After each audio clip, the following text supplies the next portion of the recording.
If you're involved with a business of any size, even a small local business or even on your own, you need a cybersecurity plan. Lots of reasons for that, as we're about to learn from Beth Tinsman from Twin State Technical Services. And Beth, you have tips for all of us because almost all of us have been hacked in some way, right? I think we all know a neighbor, a friend, ourselves.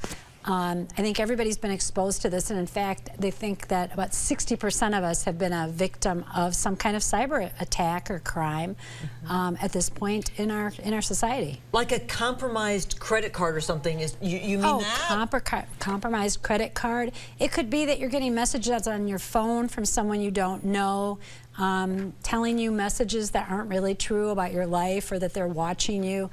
That's sometimes just for fun or to get you to respond. There's other things like having a fraudulent job filing where you are getting benefits filed, so someone's taken your identity. So all these kinds of things, whether they're trying to elicit your identity or even the identity of your friends, just to know who you're friends with might be enough for a cyber criminal to be able to advance their cause. Wow. I think companies worry a lot about this, you know, in protecting their employees and their information. That's who you help primarily, Beth? Your company mainly helps businesses, large and small? Primarily, we really focus on our Quad City community and our region, and so we support about 400 nonprofits and commercial businesses, but they still are made up of individuals, and then they go home or they bring their device, their phone, their iPad into work. So we have to really be conscious. So we're very aware of both helping people with some training, because most attacks really come at you and they're just trying to trick you into doing something, like opening your door to them. So they want to say, hey, how are you? And if you reply, I don't know you, they've now engaged you in a conversation. So they may tell you something or say, you know, I've got a package here for you, and they want to get into a conversation with you over email or even by text.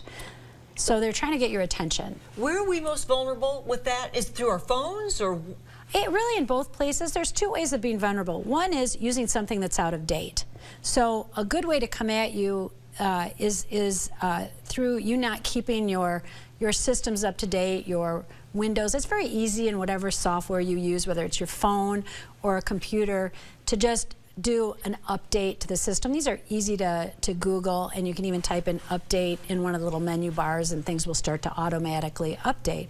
But the other way they try to come at you is really through tricking you into getting a behavior, to elicit a behavior. So they may spell a message that looks like it's from your friend, but it's not really your friend. Or how many of us have gotten Facebook or invitations to things and we don't really know who's inviting us through LinkedIn or something. So these are all ways of trying to find out a little bit more about you. What is the protection against that? Is there something that we just have to be mindful of every little thing that we see or do? Or is there an overall protection coverage? Well, you know, those are great questions. So one is to be on your guard, to really look at messages. Those are things that you can easily do with no tools at all. But one of the nice things that are happening now in our industries, we're using artificial intelligence, and we're putting those into antivirus tools. And so there's a new type of tool. In the past, antivirus tools would simply alert you that something's wrong. Now they're actually blocking and taking overt action. They're preventing. So that's really kind of nice. They're figuring it out before it happens to you, because maybe they've seen some patterns elsewhere. Good. So investing in those kind of tools, making sure your systems are up to date, changing your password frequently and not using the same password for all your accounts, because if I can compromise one, and maybe I'm only compromising your grocery store, whoever's attacked, then I know your name, I'm getting a list. So changing those passwords, not using the same one. There's password managers, and you can even write them down, although they tell you not to. Yeah. Password policies, things like that, remembering phrases and things that maybe only mean something to you. Okay, so this is something that you help people with all the specifically. time, every day. What is that an enjoyable job?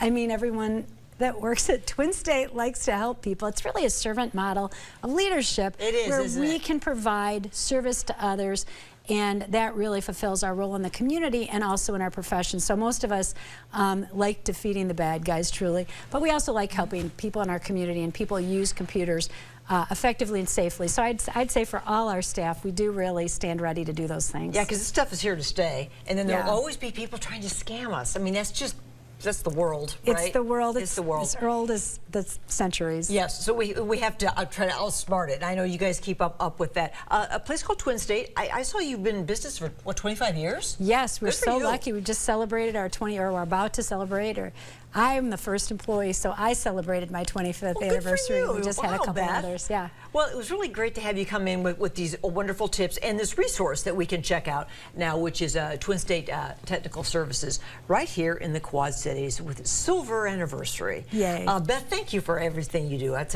a special thing that people need. Thanks for so sure. much.